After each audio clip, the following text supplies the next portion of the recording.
আসসালামু আলাইকুম। আশা করি সবাই ভালো আছেন। অনেকদিন থেকে ভিডিওতে আসা হয় না। আজকে আমরা দেখব যে কিভাবে আমরা পাসপোর্টের আবেদন করতে পারি বা পুরাতন পাসপোর্টের কারো ডেট এক্সপায়ার হয়ে গেলে সেটা কিভাবে রিনিউ করতে পারি। তো আমরা সরাসরি আমরা আমাদের ল্যাপটপের স্ক্রিনে চলে যাব সময় নষ্ট না করে।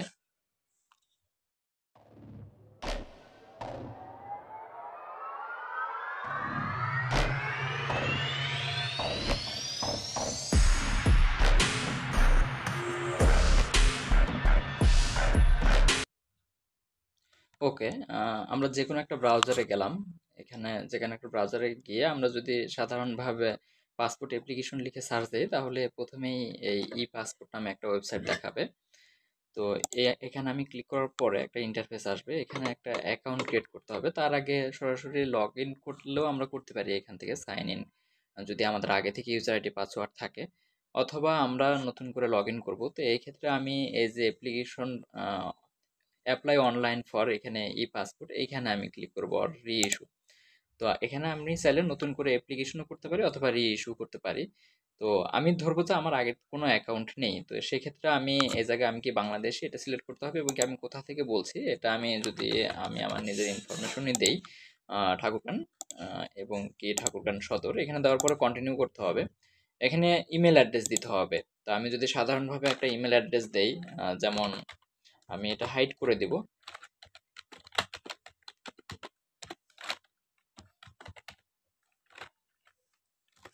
ওকে, আমি একটা ইমেল অ্যাড্রেস দিলাম এবং কি এখানে এই ইয়াটাতে টিক মার্ক দিয়ে দিতে হবে। তারপরে কন্টিনিউ করলে আমার ইমেল অ্যাড্রেসে একটা আহ, ইয়া যাবে, একটা ইমেল যাবে।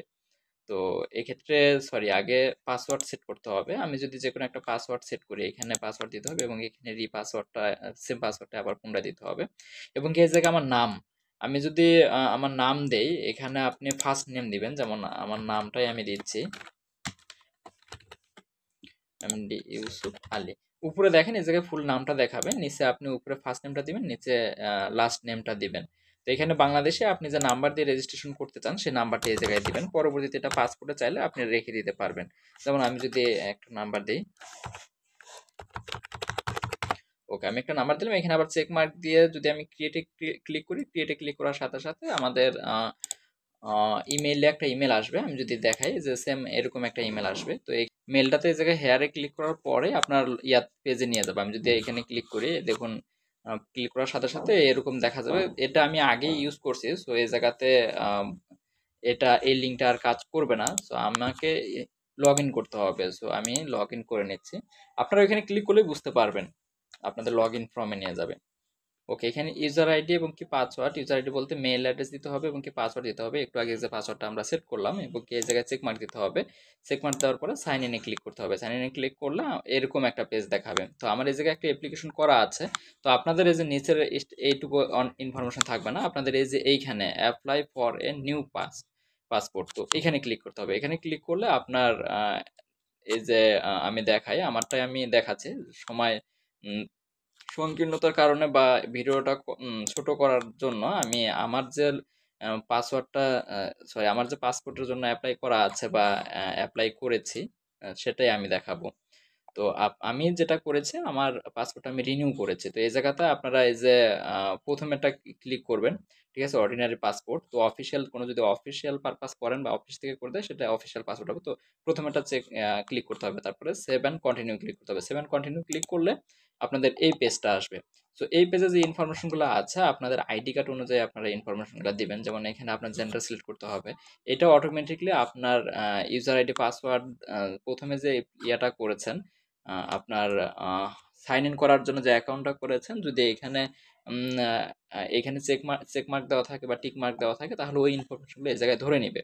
তো এবং কি আপনার বর্তমানে কি করতেছেন এটা জায়গায় সিলেক্ট করবেন। যদি স্টুডেন্ট হন স্টুডেন্ট, বা জব হোল্ডার হলে এমপ্লয়ার, বা আদার্স কিছু আছে আপনারা দেখে নিয়ে এটা সিলেক্ট করে দেবেন। সো আমি স্টুডেন্ট দিলাম। এরপরে আপনার ধর্ম কি সেটা দিয়ে দিবেন এই জায়গাতে। তারপরে আপনার ফোন নাম্বারটা এটা অটোমেটিকলি নিয়ে নেবে। তারপরে আপনার ডের বার্থ ডাটা যেটা আপনার জন্মের ইনফরমেশনগুলা বা যেটাই বলে যে জন্মস্থানের ইনফরমেশনটা আপনাকে যে দিতে হবে। তো এই ইনফরমেশনগুলো আপনার কোথায় কি আপনারা দেখে দেখে সিলেক্ট করে দিবেন এবং ডেট অফ বার্থ আপনার এনআইডি কার্ড অনুযায়ী দিবেন। সাথে আপনার সিটিজেনশিপটা কি এটাতে আপনার যদি জন্মগ্রহণ করেন বা যেখানে আছেন সে জায়গায় জন্মগ্রহণ করেন তাহলে বাই বার্থ এটা দিতে পারেন বা আদার্স বা দেখা গেলো যে অন্য দেশ থেকে যদি আসেন সেগুলা এক জায়গা থেকে সিলেক্ট করে রাখেন। তবে আপনারা বাংলাদেশ থেকে যেহেতু করতেছেন বা বাংলাদেশেই থাকেন তাহলে এই জায়গায় বাই বার্থ এটা দিয়ে দিবেন। তারপরে সেভেন কন্টিনিউ দিবেন। সেভেন কন্টিনিউ দেওয়ার পরে আপনার অ্যাড্রেসের যে ইনফরমেশনগুলো বর্তমানে যেখানে আছেন তো এটা খুব ভালোভাবে আপনারা দিবেন। যদি বাড়ির হোল্ডিং ট্যাক্স আইডি কার্ড থাকে বা দেখা যাচ্ছে যে আপনাদের বিদ্যুৎ বিলের কাগজ থাকে।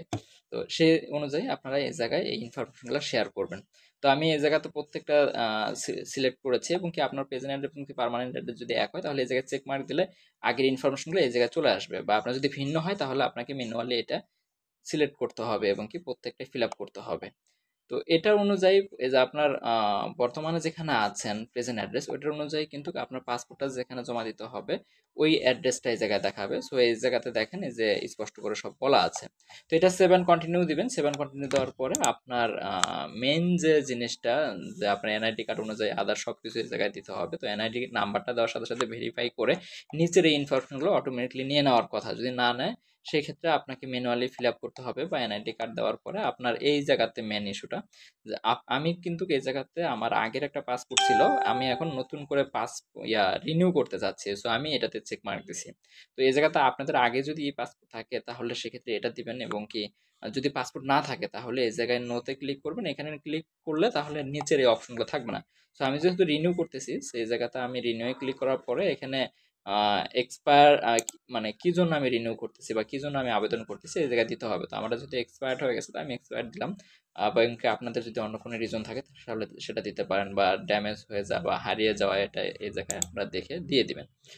এরপরে আপনাকে এই জায়গায় অনেক ইস্যু আছে। যদি আপনার হারিয়ে যায় তাহলে থানায় জিডি করতে হবে, সেটা ইনফরমেশন দিতে হবে বা এই জায়গায় আরো অনেক কিছু আছে। এগুলো আপনারা ধীরে ধীরে দেখে নেবেন বা যেটা ইস্যু সেটা নিয়ে মানে একটু অ্যানালাইসিস করবেন, হয়ে যাবে ইনশাল্লাহ। তো এখানে পাসপোর্ট নাম্বার দেওয়ার সাথে সাথে এই জায়গায় এক্সপায়ার ডেট বা ইস্যুর ডেটটা এই জায়গায় দেখাবে, অটোমেটিকলি এটা দেখাবে। তো নিচে এই জায়গায় ইনফরমেশনগুলো অটোমেটিকলি নিচে আমার।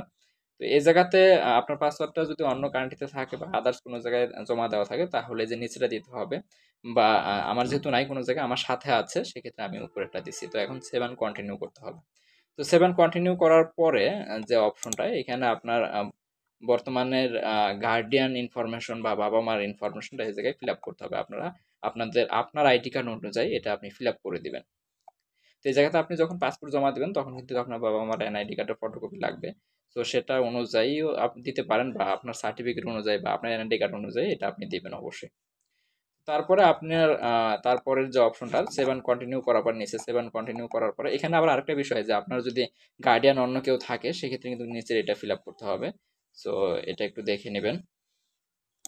দেন স্পাউস আপনি যদি মেরিড হয়ে থাকেন এই জায়গাতে আপনার মেরিড যে স্ট্যাটাসটা এটা আপনি দিতে হবে এবং কি আপনার স্পাউস যে তার ইনফরমেশন এই জায়গায় দিতে হবে বা আপনি যদি মেরিড না হয়ে থাকেন সেক্ষেত্রে আপনাকে সিঙ্গেল দিলে এই নিচের অপশনগুলো আর আসবে না।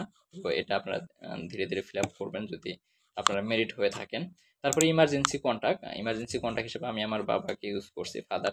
তো আপনারা যাকে ইউজ করবেন তার ইনফরমেশন এই জায়গায় দিতে হবে, তার নাম, ফোন নাম্বার এবং কি সে যেখানে আছে সেটার ইনফরমেশন। এর পাশাপাশি তার কন্ট্যাক্ট ইনফরমেশন এই জায়গায় অবশ্যই দিতে হবে। সো যে স্ট্যাটাসটা আপনার পাসপোর্টের স্ট্যাটাসটা যদি আপনার এই নাম্বারেও যেতে চায় তাহলে এই জায়গায় চেক মার দিতে হবে বা আপনার নাম্বারে তো অবশ্যই আসবেই। তো সেভেন কন্টিনিউ দিতে হবে। সেভেন কন্টিনিউ দেওয়ার পরে ফাইনালি যে ইস্যুটা এই জায়গাতে আপনি কত বছরের জন্য করতে চাচ্ছেন আর বর্তমানে এটা 48 পেজেরটা দিচ্ছে। সো আপনি যদি 5 বছরের জন্য করেন তাহলে মাত্র 4025 টাকা আপনাকে জমা দিতে হবে আর যদি 10 বছরের জন্য করেন তাহলে 5750 টাকা দিতে হবে। সো আমি 10 বছরের জন্য করতেছি। সো এই জায়গাতে আমি 10 বছরটা ক্লিক করব। তো এই জায়গাতে সবকিছু যদি ঠিকঠাক থাকে তো এই জায়গায় নেক্সট অপশনে আমি যাব। আমার হ্যাঁ, সবকিছু ঠিকঠাক আছে। সেভেন কন্টিনিউ আমি যাওয়ার পরে এই জায়গাতে কিভাবে নিতে চাচ্ছেন এই জায়গায় বেশ কয়েকটা অপশন আছে দেখুন। আপনার যদি রেগুলার ডেলিভারি নেন তাহলে এটা হয়তো বা আপনার 22-23 দিন সময় নেয়। এবং কি যদি এক্সপ্রেস ডেলিভারিতে নেন তাহলে কিন্তু আপনার পেমেন্টটা বাড়বে, এবং কি আবার সুপার ডেলিভারি যদি নিতে চান এক্সপ্রেস ডেলিভারি, তাহলে এটা হয়তো বা 2-3 দিনের ভিতরে দিয়ে দেয়, তো এটা কিন্তু আরও বেশি। সো আমি রেগুলার ডেলিভারি যেটা সেটা আমি নিলাম, অ্যাজ ইউজুয়াল যেটা নেয় সেটাই নেবে। তো এই জায়গায় আরেকটা বিষয়, আপনার কবে আপনি সেই ইয়াটা অ্যাপয়েন্টমেন্ট ডেটটা নেবেন সেটা এই জায়গায় কিন্তু দেওয়া আছে। হ্যাঁ, তো আমি সবকিছু জমা দেবো হলো 8 তারিখ, যেমন আজকে হলো ডিসেম্বরের 5 তারিখ, আমি কালকে টাকা জমা দিব এবং কি আজকে টাকা জমা দেবো, এবং কি সবকিছু করে আমি 8 তারিখে আমি অ্যাপয়েন্টমেন্ট ডেটটা নিলাম। এখন কয়টায়? সো এই জায়গাতে আমি যাইতে যাইতে আমি 10:30টায় দিলাম। হ্যাঁ, 10:30টায় অ্যাপয়েন্ট ডেটটা নিলাম। তারপরে আমি 7 কন্টিনিউ করার পরে এই জায়গায় আগে এটা ছিল না, বাট এই জায়গাতে একটা সময় দেখাচ্ছে যে 14 মিনিটের মধ্যে আপনার অ্যাপ্লিকেশনটা সাবমিট করতে হবে। তো আমি এই জায়গাতে আমার যে ইনফরমেশনগুলো আমি চেক করতেছি, আমার নাম, ফোন নাম্বার, আপনারা এটা করবেন, ইমেল অ্যাড্রেস এবং কি বর্তমানে প্রফেশন কি, আমি সব কিছু ফিল আপ করলাম। ফিল আপ করার পরে আমি এখানে, হ্যাঁ, সব কিছু আমি A to Z দেখলাম, দেখার পরে আমি সাবমিট করে দেব। সো আমি ভিডিওটা স্কিপ করে আমি জাস্ট একটু সব কিছু আমি একটু চেক করে নিচ্ছি। ওকে, আপনারা আপনাদের ইনফরমেশনগুলো এই জায়গায় চেক করবেন, এবং কি যেটা এডিট করার প্রয়োজন এই জায়গায় গিয়ে যে এডিটে ক্লিক করলে শুধুমাত্র ওই ইনফরমেশনটা আপনারা এডিট করতে পারবেন। তো এটা আপনারা করতে পারেন। আমি আমার সকল ইনফরমেশন আমি চেক করে নিলাম, এবং কি সব কিছু ঠিকঠাক আছে। তাহলে এই জায়গায় নিচে আপনার এই জায়গায় চেক মার্ক দিতে হবে, এবং কি ওদের যে শর্তাবলী এটা আপনি নিচ্ছেন, মানে মেনে নিচ্ছেন এটা বলে আপনাকে এখানে চেক মার্কটা দিতে হবে। দেওয়ার পরে confirm and process to payment, এখানে যাওয়ার পরে confirm and process to payment, এখন কিন্তু আর আমি কোনো ইনফরমেশন চেঞ্জ করতে পারবো না। হ্যাঁ, তো আমি এখানে চলে গেলাম। এখন আমি কিভাবে পেমেন্ট করবে এই ইনফরমেশনটা এই জায়গায় দিয়ে দিয়েছে। তো আমি অনলাইন পেমেন্ট করবো না, আপনারা চাইলে অনলাইনে ক্লিক করলে অনলাইন যে মেথডগুলো আছে সেগুলো ইউজ করে আপনি পেমেন্ট করতে পারবেন। তো আমি করবো হলো ব্যাংকের মাধ্যমে, তাহলে অফলাইন পেমেন্ট আমি ক্লিক করলাম। তো অফলাইন পেমেন্টে ক্লিক করলে এই জায়গায় যে ই চালান আছে এটার মাধ্যমে পেমেন্ট করতে হবে। তো আমি এই জায়গায় কন্টিনিউ করলাম। আমার ইটা পেমেন্টের যে হিস্টোরিটা আমি এই যে এখান থেকে এটা প্রিন্ট করে ফেলবো। প্রিন্ট করে ফেলে এই জায়গায় দেখেন ডাউনলোড করে যে ইটা আছে অ্যাপ্লিকেশনটা আমি ডাউনলোড করব। ডাউনলোড করে আমি ব্যাংকে গিয়ে পেমেন্ট করব। পেমেন্ট করে যে রসিদটা আছে প্রথমে রসিদটা দিতে হবে, তারপরে অ্যাপ্লিকেশন ফর্ম এবং কি আদার যে ডকুমেন্টগুলো লাগে এগুলো অ্যাটাচ করে আমাকে জমা দিতে হবে। সো এতটুকুই। আপনারা যারা চাইলে নতুন করে পাসপোর্ট করতে চান বা এই রিনিউ করতে চান, আশা করি ভিডিওটা আপনাদের জন্য খুবই গুরুত্বপূর্ণ হয়েছে।